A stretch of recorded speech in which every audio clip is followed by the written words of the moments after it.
Hey, how's everybody doing? Steve with M&M Cards and Collectibles.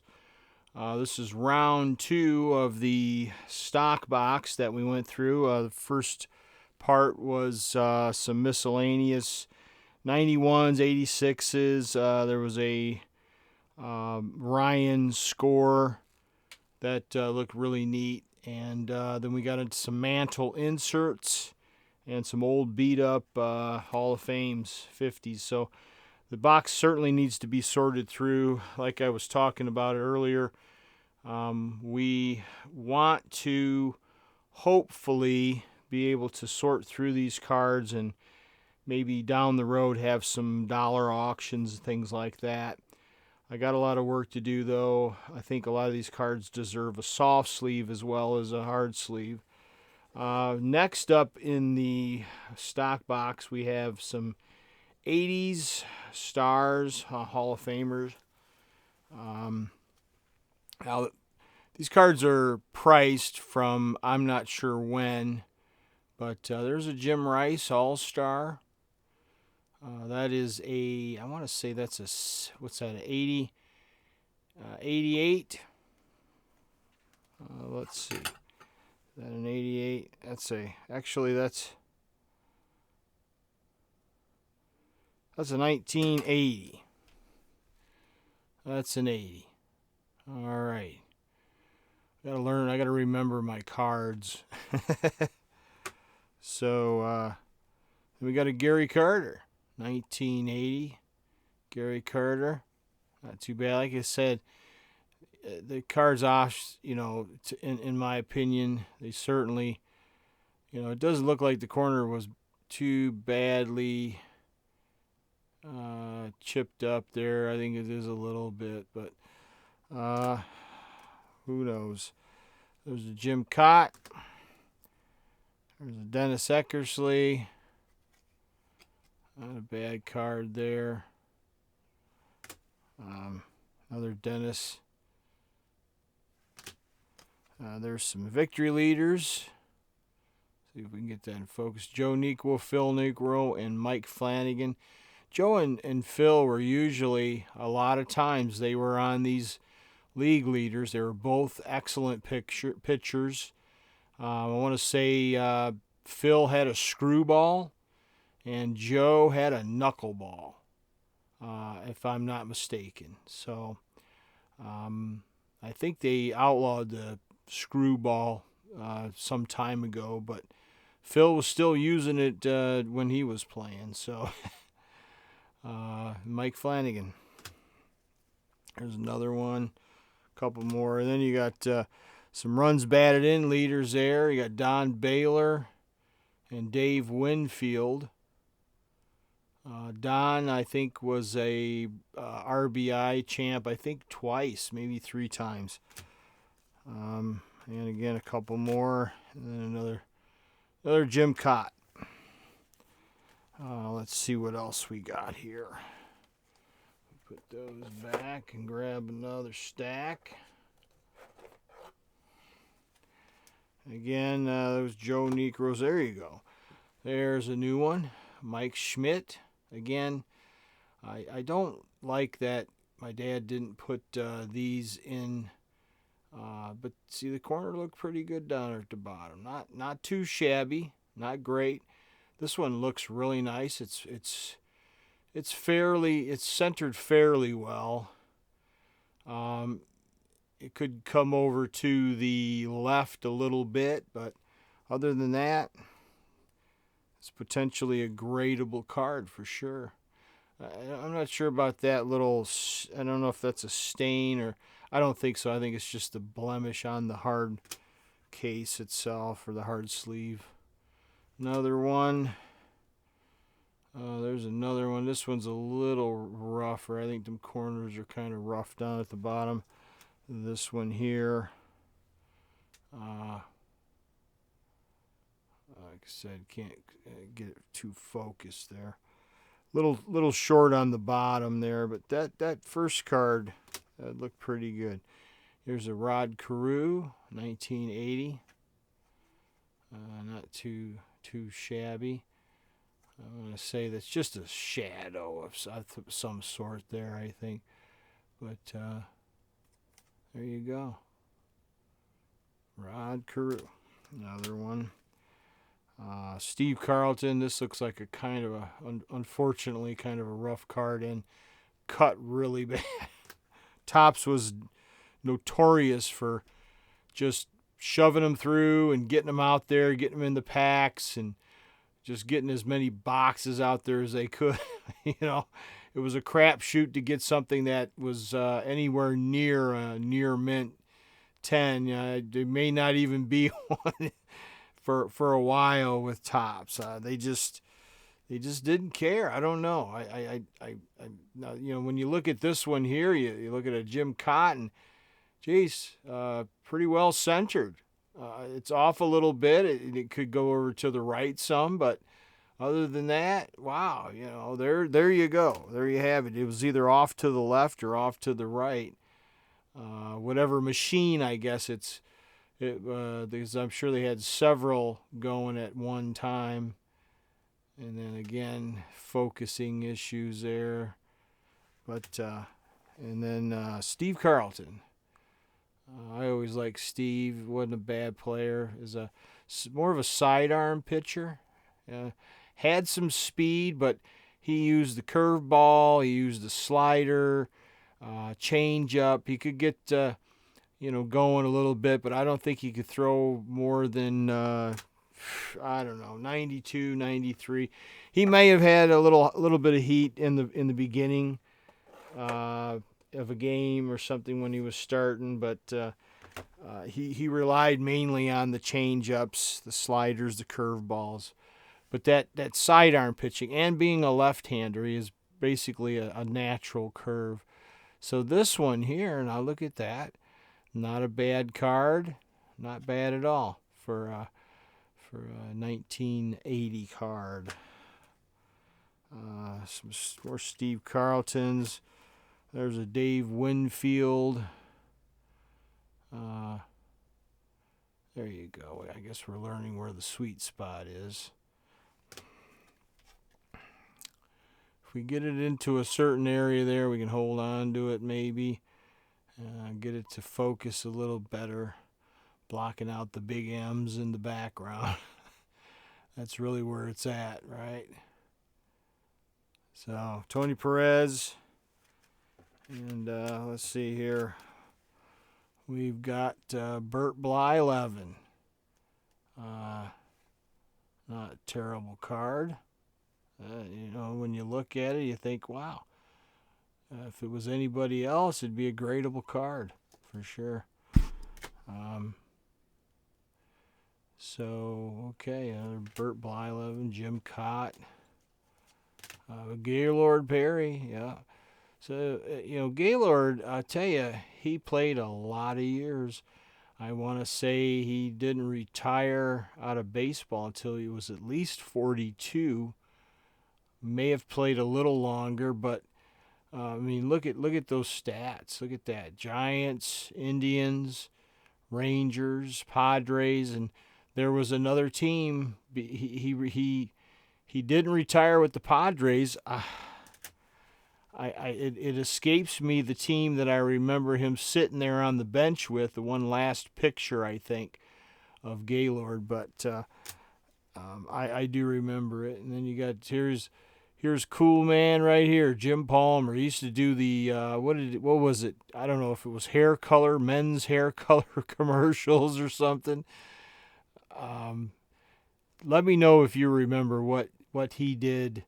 I want to say it was men's hair color, but he was really for a while there. He was the baseball's sexiest man alive,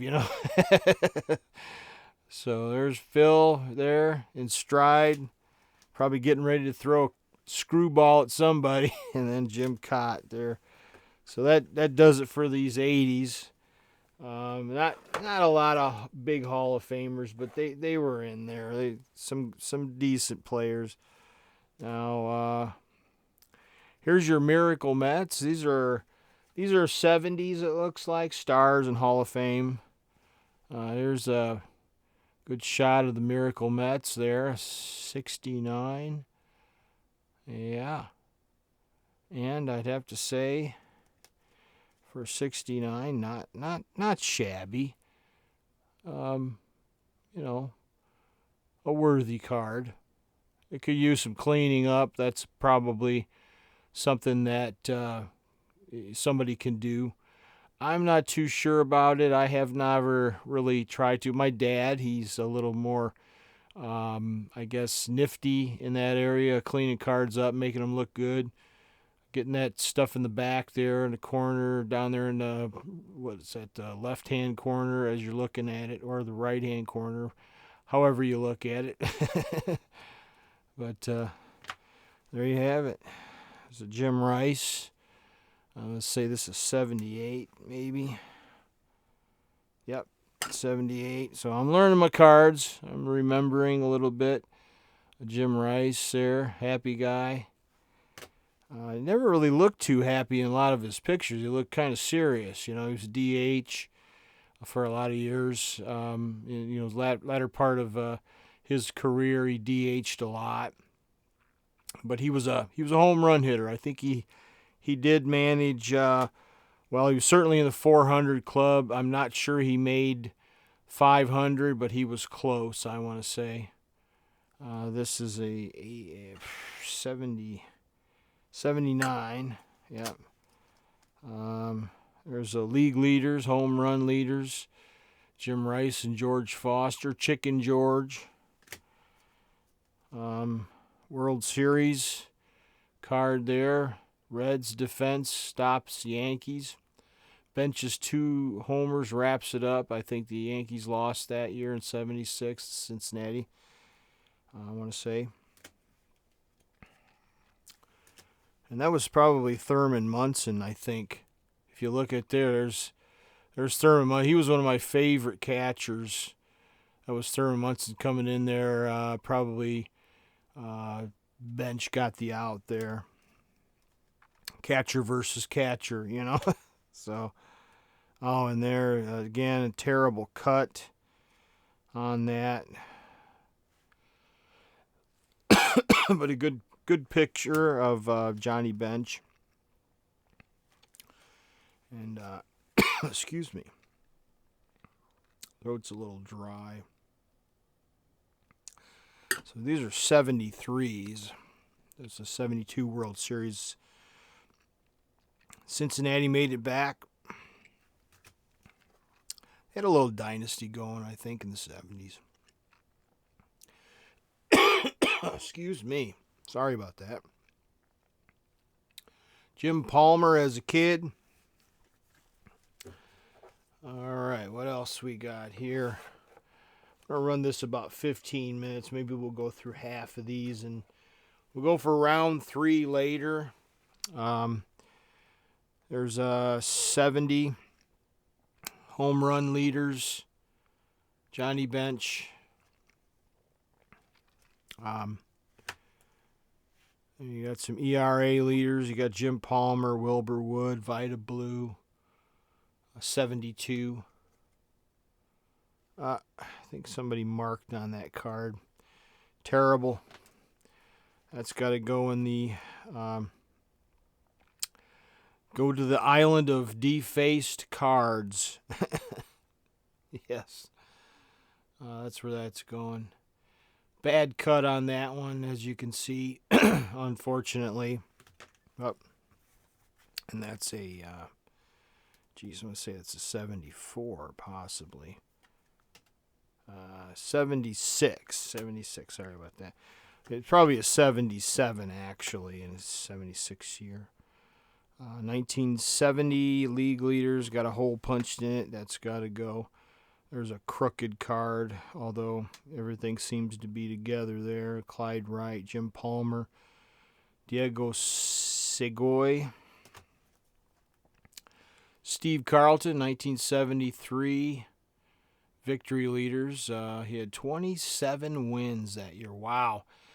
That today is unheard of. You had 24. Both Gaylord Perry and Wilbur Wood had 24 wins in the AL, tied. but 27 wins in the National League. Being a pitcher that has to bat, that's phenomenal. I mean, that's what put Steve Carlton in the Hall of Fame for sure, being that kind of pitcher. Ron Guidry. Now, see, I look at Ron Guidry, or who was that kid, Cook, or somebody for New York. Same kind of pitcher, same kind of utility pitcher. That's what Ron Guidry was. He was a good pitcher, a good starter. He could get you 6 good innings if he had the lead and everybody was hitting the ball and scoring. But after that, they had to pull him. He maybe throw in a short reliever and then a closer if you could get away with it. But Guidry, he went the distance a few times, but 6-7 innings was his tops. After that, he was tired. He had won some full games for sure, but not many. But I tell you, if he would have been a little stronger, worked on that arm a little more, I'll tell you, Ron Guidry would certainly be in the Hall of Fame. I thought he was a great pitcher. There you go. There's what's this? Victory leaders again. Doesn't say on this one particularly, unless in the back here. Let's see. Steve Carlton that year had 23 wins in 77 or 76, whatever year that. Baseball's different these days. It's the same year a lot of times that they have the victories in. But there you go. Pitching leaders again. Steve Carlton, Tom Seaver. Always around the top of the list. Here you got Tom Seaver, 71. Dave Roberts and Don Wilson. Victory leaders, Jim Palmer. Randy Jones. You got bench home run leaders and Dick Allen with 31 over in the American League, and Johnny led the National League with 40. But not too bad a card. I mean, you can see, look how they cut these cards, how they got away with that. It doesn't look too shabby here. It could have been over a little bit to the its left. But when you look at the back, I don't know. I think you should have at least some black on that side. Maybe not. Maybe that's the way they cut them. I don't know. Let me know if you know. No, see, here's one that has the black on the other side. A little crooked or canted, you can see on that one. But again, the front could go to the left a bit. So, boy, Topps, if you could have only kept these cards a little straighter, they'd be worth a heck of a lot more money down the road for sure. Or there'd be a lot more cards that would be rated a lot better than what they are, or graded, I should say. But let's do one more stack and call it at 20 minutes. Real quick, we got what was that? Boyhood photos. Willie Stargell, a couple Willies. There's Gaylord Perry when he was a little kid. There's was that Jim Palmer again. There's Ron Guidry. Your 71 ERAs again. Yeah, there you go. You got same. George Brett and Kent Brett, the brothers. Big league brothers. Unfortunately, that's got a crease right down the middle. And then Johnny Bench and Dick Allen once again. Yep. So thanks for watching. I appreciate it. We got another half of them to go through. So we'll do round 3 and try to get through a little faster. I appreciate you watching. Like and subscribe if you can. If you will. If you could, I would certainly appreciate it. Need all the help I can get. Need all the subscribers I can get. The more subscribers I get, then I can, and if you set the notifications, I can let you know, hey, we're ready to start doing dollar auctions, and I'll have some good stuff. I really will. We'll have some vintage stuff. We'll have some 2000s on up, and then we'll even do maybe some breaks of some new stuff. And if you want to buy into those, that would be great. Like I said, I'm trying to work something like Junk Wax Sal and Jab's Family. If we can get there, we're trying. If you give me an opportunity, you give me a chance on this channel, like and subscribe, and we'll see what we can do for everybody. Thanks for watching, and have a great rest of your day.